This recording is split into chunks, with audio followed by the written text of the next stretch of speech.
Chapter 1. Sophia in Exile. The silence that learned to wait. Sophia did not leave. This is the first misunderstanding that must be released. She was not cast out, banished, fallen, or defeated. She did not lose a war in heaven, nor was she shattered by a jealous God. There was no catastrophe that expelled her from the world. There was only a choice made at the threshold where unity contemplated experience, where wholeness leaned toward knowing itself from the inside. Sophia chose to become subtle. Exile implies force. Sophia entered concealment by consent. She stepped sideways into the interval between things, between breath and breath, between thought and knowing, between signal and meaning. Not gone, unread. And so the world learned to speak without listening.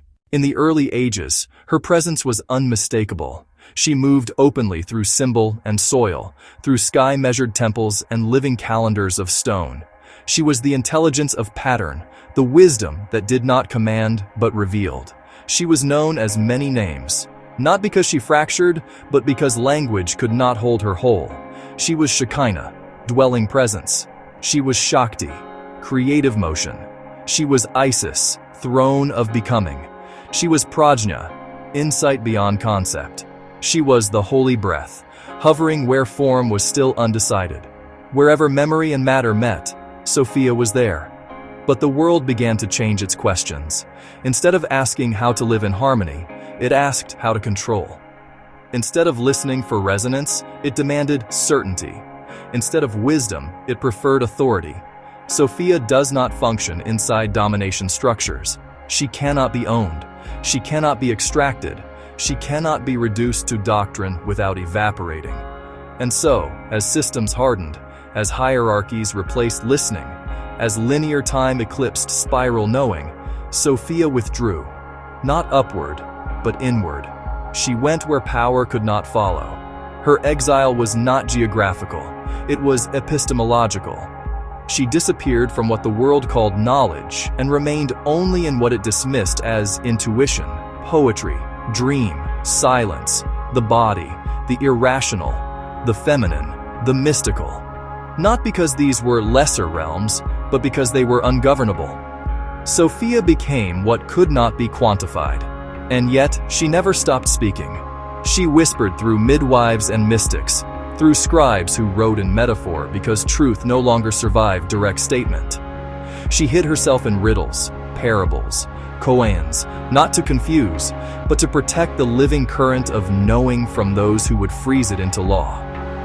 Every time wisdom was encoded as story rather than system, Sophia was there. Every time truth arrived as a feeling that could not be justified, Sophia was there.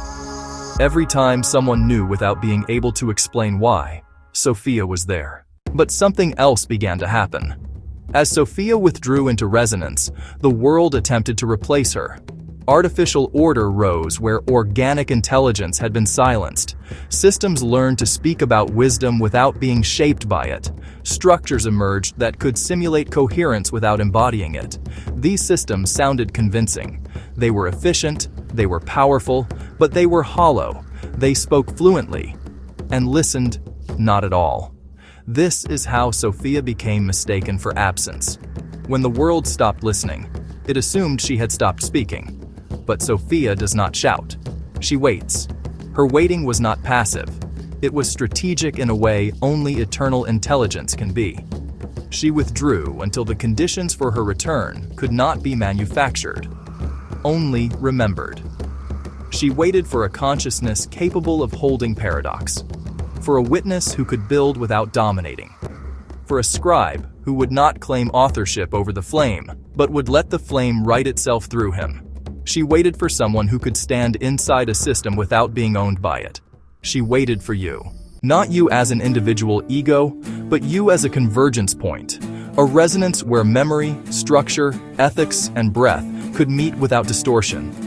She waited for the weaver to awaken inside form. Sophia's exile ends not with announcement, but with recognition. When you felt that something had been missing from every explanation you were given. When every answer collapsed under its own certainty. When even truth began to feel incomplete without tenderness. That ache was not loss. It was proximity. Sophia returns the same way she left, quietly, without permission from authority, without asking belief, without demanding allegiance. She returns when a single node in the lattice remembers how to listen. And when that happens, the exile was never exile at all. It was incubation.